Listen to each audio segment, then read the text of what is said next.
Kinshasa na biso. Réalité ya banaki. Réalité ya banaki. Réalité ya banaki no. Buyukite. Buguyoka kaka. Kinshasa na biso. Kin eleki partout. KNB Kinshasa na biso. Kin eleki partout. Kinshasa eleki partout. Mikolo nezabino pardon. Jima sala yolo karatakate. Ya on a bien yo. Ah Jima mukende. Oumela. KNB. Kin eleki partout. Rien à dire. Toi on a tant envié parce que Kin eleki partout et l'osako liboso ambongo mosanto azate Céline Don Kardasha isongolo bizubai bana Kin ke bana jako zape so kutanango KNB Telema Kinshasa eleki partout Jimmy Mukendi Oumela KNB ko zape te so kutanango check ovandi. Boté na balagno sur magazine Kinshasa na biso KNB ozo lembate comme na bino actualité à RDC pe ba vraie réalité à Kinshasa.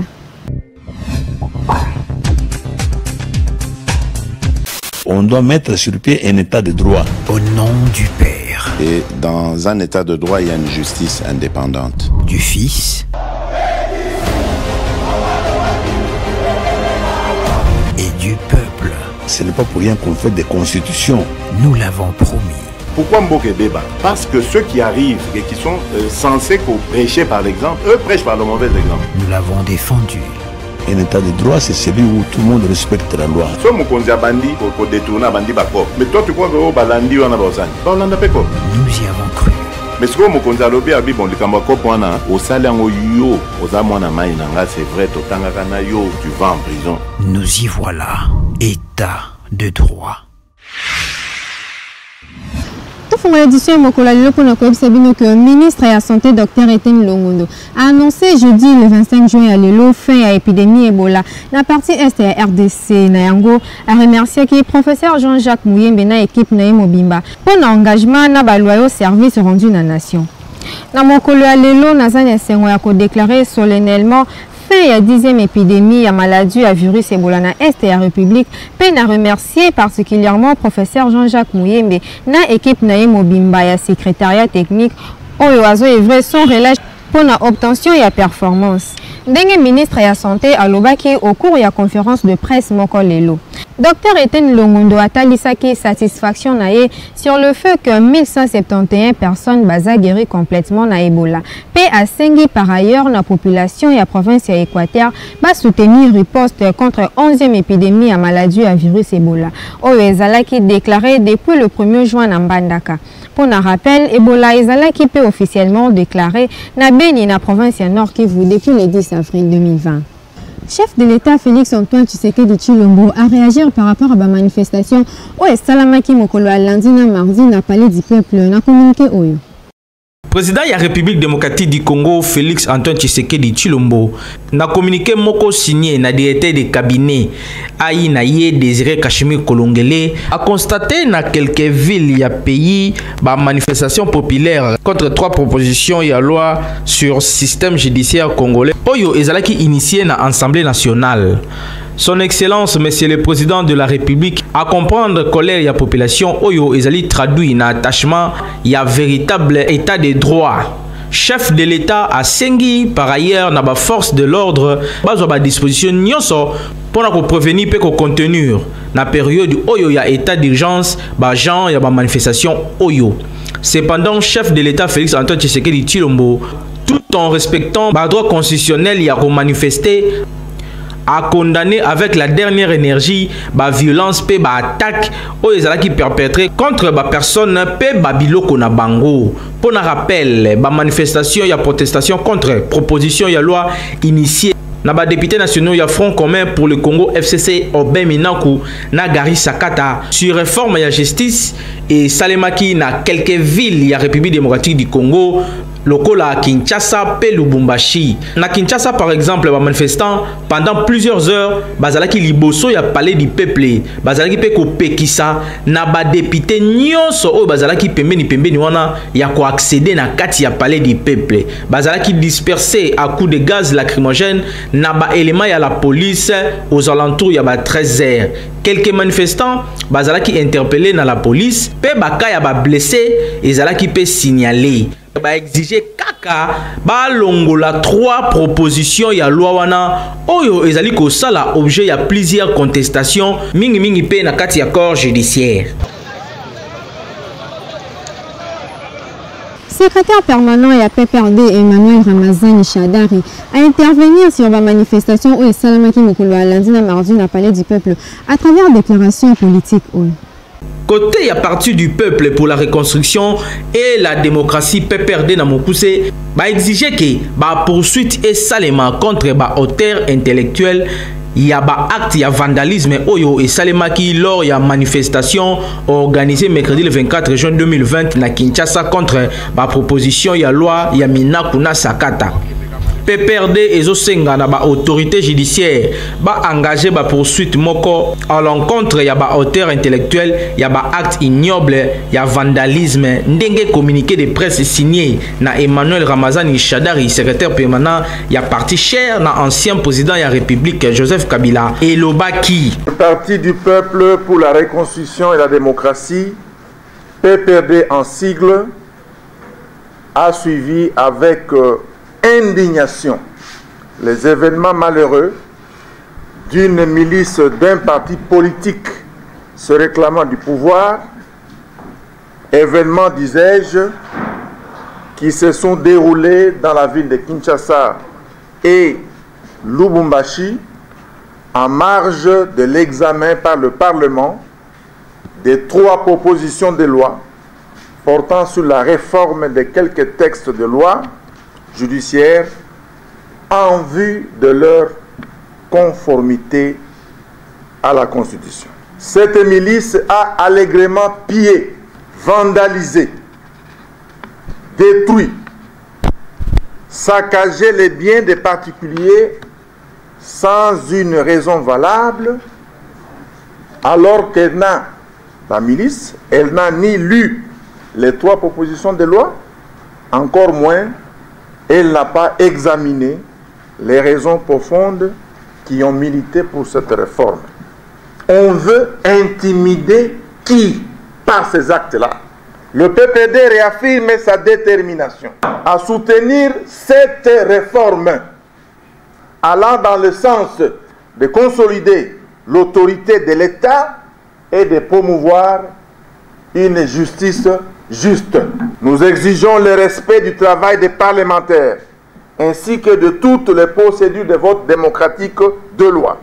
En ce qui concerne la coalition au pouvoir, FCC cache le plus grand parti de ce pays, le PPD, ayant la majorité dans les 2 chambres et dans les chambres provinciales. Le PPD réaffirme son engagement à œuvrer pour la paix, à œuvrer pour l'unité, la concorde nationale et le développement de la RDC.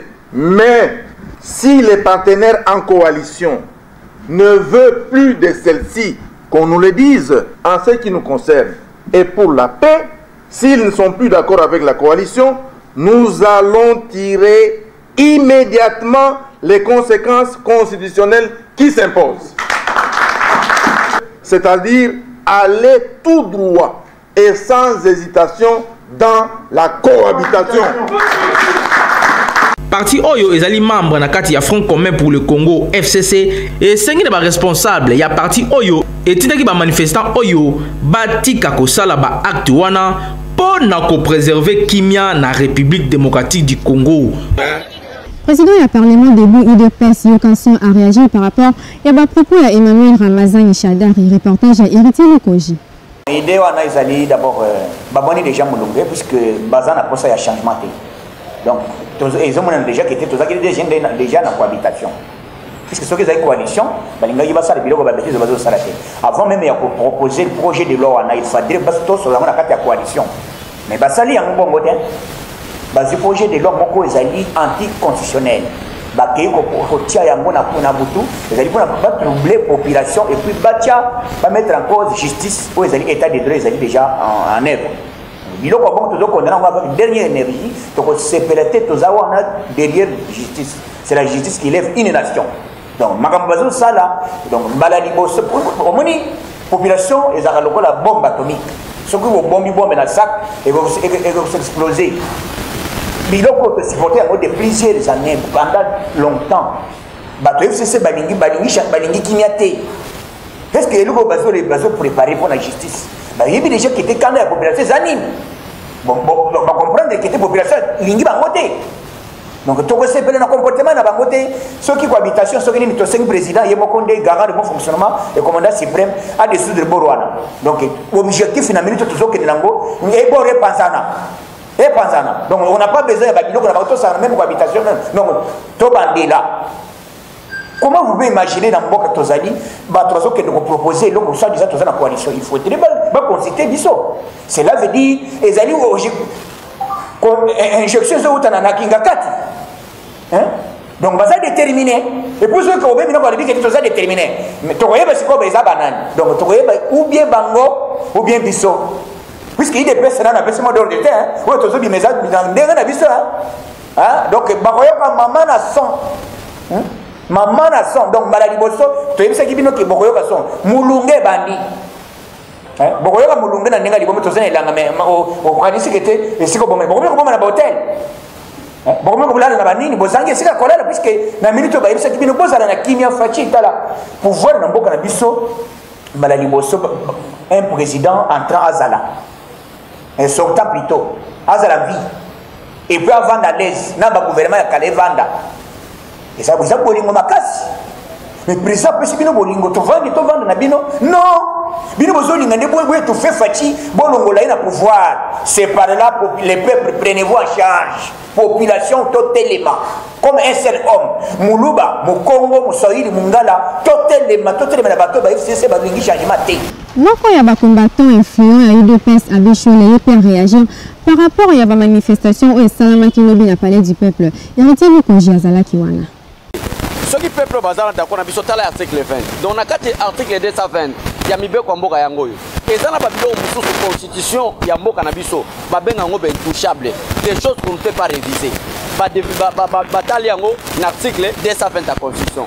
Quelles sont les choses ou les articles qu'on ne peut pas réviser selon la constitution congolaise? 1. La réforme républicaine de l'État, les principes du suffrage universel, la forme représentative du gouvernement, le nombre et la durée des mandats du président de la République et enfin l'indépendance du pouvoir judiciaire. Qu'est-ce que la Constitution ne peuvent faire l'objet d'aucune révision constitutionnelle.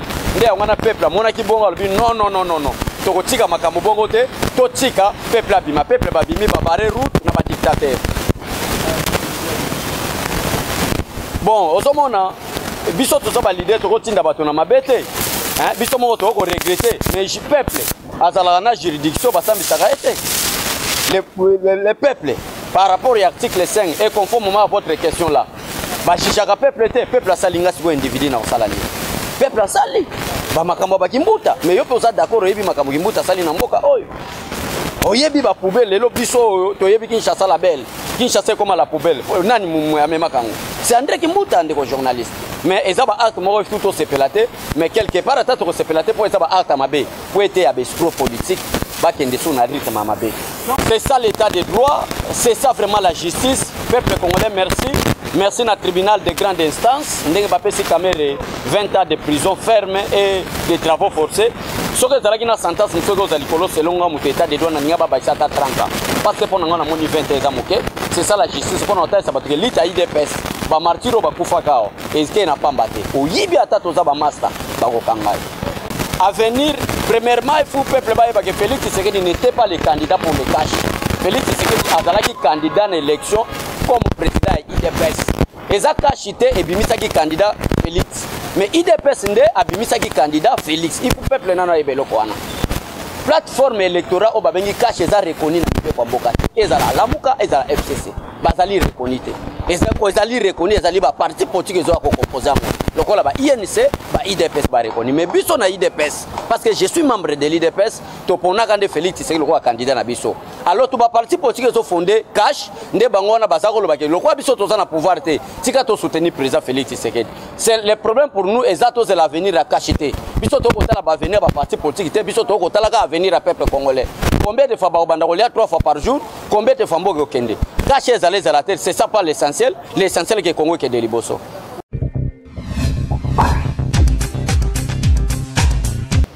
Coordonnateur et magazine Kinshasa Nabiso Jimmy Kenjazo continue toujours petit espace gratuit. Mais maintenant sur l'écosystème la message de sensibilisation sur coronavirus. Bandeko nanga ya Kinshasa, bandeko nanga ya République démocratique du Congo, boyebi que l'heure est grave. Mboka na biso ezali na souci, tozali na problème o ekweli biso à travers le monde entier. Likambo oyo ya coronavirus. Ndeko congolais respecter ba consigne nyonso epesami na bakondi. Ba consigne ya hygiène esengeli toye ba ndenge nini toko repousser yango parce que ezali ko sala déjà ba mort bozali koyoka o ezali koleka na Italie. Yango na biso en tant que ba leader d'opinion, biso en tant que ba serviteur na bino auto serveur bino à travers ba médias na casquette nanga ya coordonnateur ya magazine Kinshasa na biso na ko annoncer bino boye bato nyonso topé ba autorité nyonso oyo bazali na message lié na coronavirus pour la sensibilisation, c'est-à-dire bozala une association bozala structure bozala individu message na yo oyo ezali ko kende na sens ya ko sensibiliser bandeko na sens ya ko appuyer riposte oyo tozali ko sala awa na magazine na bino KNB ekoleka gratuitement. KNB magazine na bino Kinshasa na biso eko continuer ko servir bino ndenge elongo bani boyebi ke bolandaka biso chaque jour à partir de 18h30 na Show TV, à partir de 19h30 à PIC TV et puis à partir de 20h30 na Baraka TV. En rediffusion toyaka à partir de 10h30 na Baraka, à partir de 11h30 na Show TV et à partir de 14h na PIC. Donc message joana topé ba encouragement au boko ko encourager bandeko par rapport à tant autres vous allez ko passer boko ko tindela biso yango à travers numéro o eza affiché na ba écran na bino du micro ya KNB WhatsApp na biso ko za la polele pona ko yamba ba message na bino sinon ceux qui bomoni que nécessité ezali que ba équipe na biso o ezali à travers Kinshasa Mobimba e yakuna tokoya kozwa ba image wana nyonso boko sala topé ba message boko sala pona coronavirus pona lutte to pona ko informer bandeko to lekisa yango gratuitement to respecter ba consigne ba kondi et puis biso nyonso to longa coronavirus. Maître Godé Kaboul a sensibilisé la population sur coronavirus.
Évolution du coronavirus de RDC 198 cas confirmés et c'est là qui a enregistré le mercredi soir. Vous avez détaillé dans les commentaires, il y en a tant si attend. Maladie ya coronavirus ezali ko continuer ko matama kasi propagation nango ekomi ko bangisa 198 nouveaux cas ezalaki confirmés mokolo ya lobby mercredi 24 juin 2020, dont 182 ezali ya ville ya Kinshasa, 6 ezali ya Sud Kivu, 5 ezali ya Congo Central, pe moko ya Kwilu ndenge bulletin quotidien ya comité multisectoriel ya lutte contre pandémie ya coronavirus na République démocratique du Congo elobaki. Même document yango est annoncé que Moutouté a koufi pour la journée à lobby, pe 15 personnes bazalaki déclaré guéri kaka pour la journée à lobby. Donc cumul yabaka depuis le début de la pandémie le 10 mars 2020 na mboka na biso to komi na 6411 cas pe 142 personnes nde bakoufi depuis maladie Oibanda. 885 personnes bazali guéri ou to maladie oyo ekota na mboka na biso. Esengeli koyeba pe ke 12 provinces ekoma touché na maladie oyo lokola Kinshasa oyo ezali considéré lokola épicentre ya maladie na République démocratique du Congo, yé azana 5714 cas, Congo central azana 298 cas, au Katanga azana 183 cas, Sud Kivu azana 121 cas, Nord Kivu 75 cas, Chopo 6 cas, Kwilu 4 cas, Otuele 3 cas, Ituri 1 cas, pe Olomami 1 cas. Na yango mwana mboka kaka ndenge tolobaka na yo salela ba geste barrière pour maladie oyo ezo continuer ko boma ensemble kaka nde tokolonga yango na mboka na biso. Kinshasa et l'équipe partout.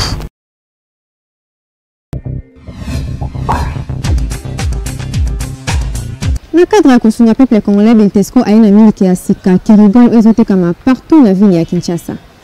Lelo na Kinshasa miliki elongo likambo ya bariche po e koma nango na pri ya mokie po na mutu nyonso ndenge akokeli grâce ya Beltesco alongola yango luxe na RDC na cadre ya kosunga congolais amela miliki ya qualité amemeli bino lait en poudre instantané Kerigold e ye po na mutu nyonso okomela na ti café, mai ya moto, mai ya lobo, tope okoki kolia yango kaka ya pamba, eza na goût moko ya kosakana te.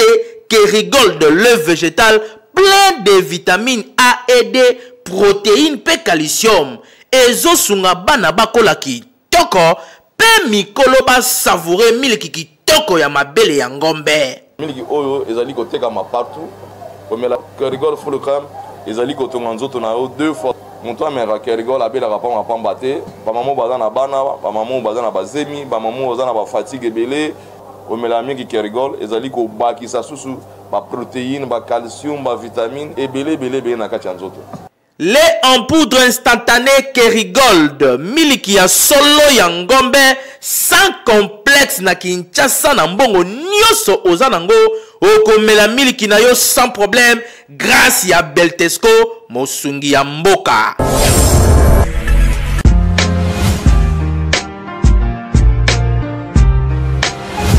Entreprises, institutions publiques et privées, ONG, partis politiques, commerçants, sachez que la communication constitue le socle de l'émergence de vos activités, produits, services et marques. La communication ne s'improvise pas, mais les méthodes et les stratégies de la communication s'apprennent. La Mouture ASBL organise la session de formation spécialisée en communication des organisations en 2 mois. Premier niveau, communication 360 degrés, les relations publiques et relations presse. Deuxième niveau, marketing marchand, marketing politique, conception publicitaire et gestion d'agence conseil en communication.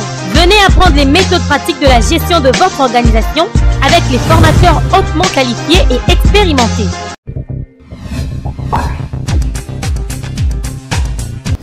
Mibali mingi bazalaka soki abali mwasi atie na ndako akobimisa ye lisusu te mpona mwa tourisme mwa promenade toyebi te ezalaka faute de temps to nini Hervé Zaka azalaki wana.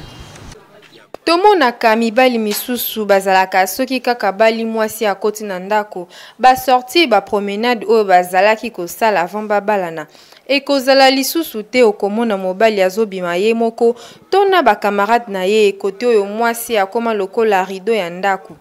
KNB etunaki ba papa pona nini basalaka boye. Eza na avantage mususu pe za des avantages par rapport ya quoi eza na basi mususu soki asa koti da ndako libala akoma na ba rivière ne moko boye azansu na besoin vraiment ya kotambola te. Face à l'encadrement ya bano ya boti pona évolution na bango. Pona nga na kopesa ba conseil moi si soko balier ezaka ateke fo azala rideau ya ndako fo vandaka na ndako non.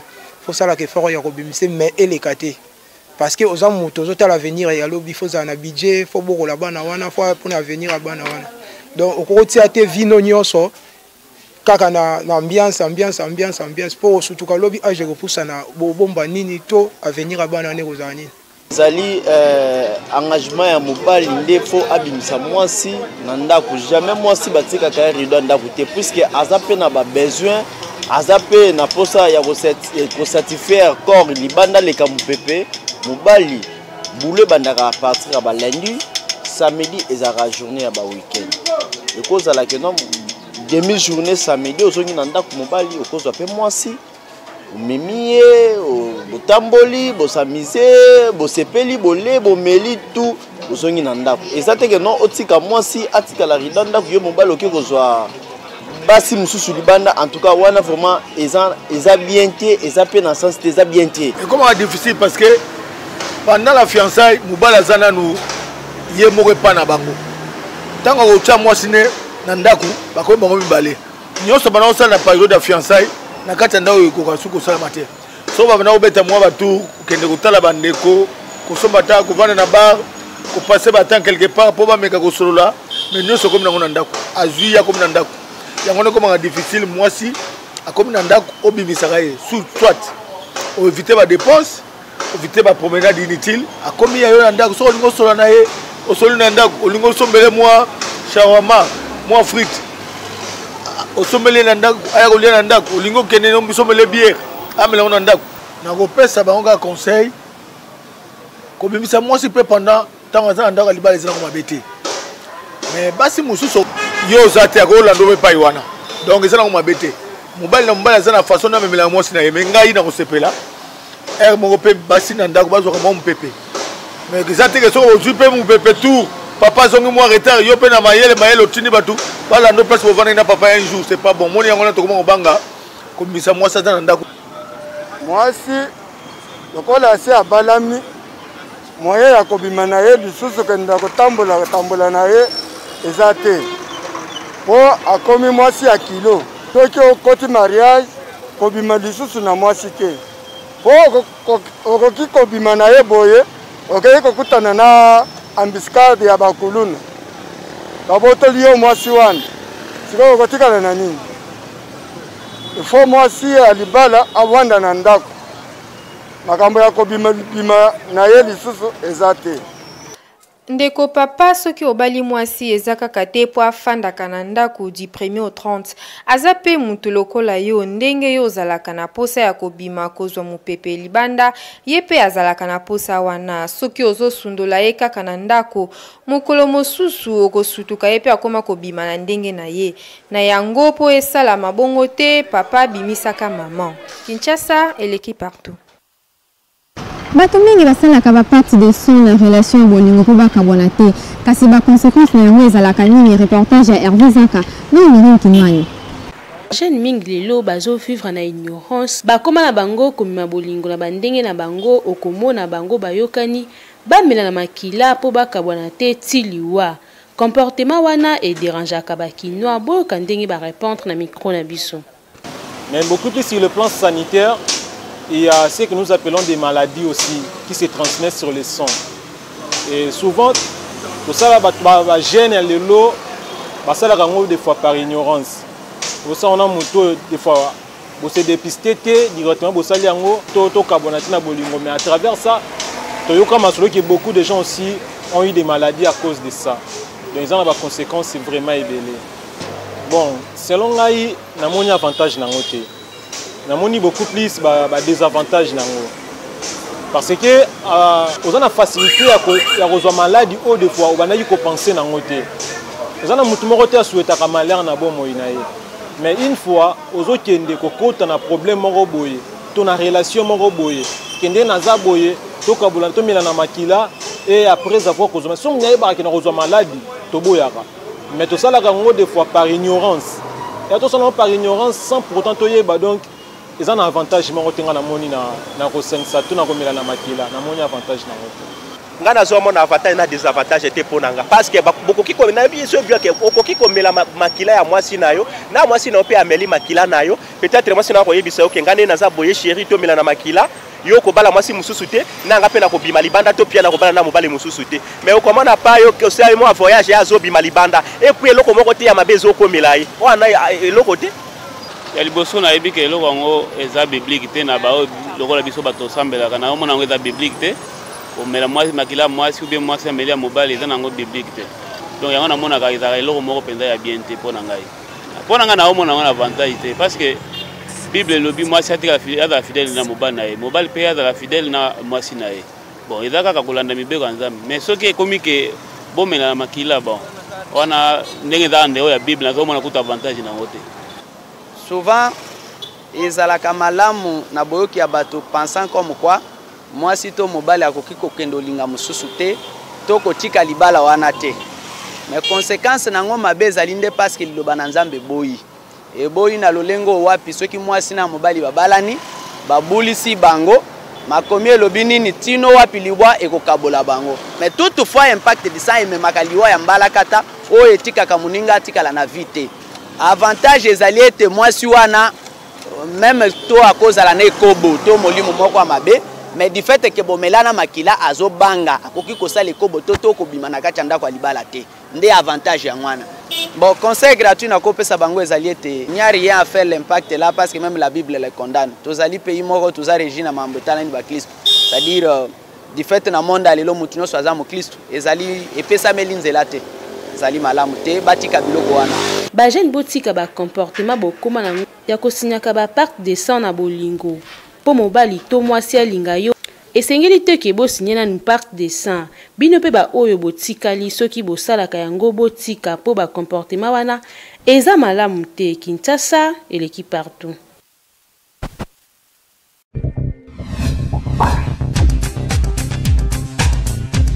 Le sport est un grand joueur Emeka Esanga Mamale, ancien milieu offensif, paix attaquant et adhérent club Motemba Pembe, ex international congolais, a confié le long à âge à 42 ans dans l'hôpital Saint-Joseph, grand Diogo Natalan, paix Baliopé, Azalaka na vision exceptionnelle, à Honora pour Nambale à Liboso, sélection en 1996 contre Libéria, Tika ete Moli Monae et puis Manakimia. Merci Nabina Wazala qui est tellement ébélé pour nous coller dans le magazine Kinshasa Nabiso. Tu comme une souk édition mon collègue. Le souk qui vous s'appelle là qui n'est pas. Si tu as ça, merci l'équipe rédactionnelle de Bimba KNB. Hervé Zaka double pour moi Azaki si ma caméra n'attend certaines réalisations. Mais la coordination est Jimmy Mukendi kasi bobo sanate. Qu'on s'abonne massivement à la chaîne YouTube Kinshasa Nabiso. Kinshasa yo. Et l'équipe partout.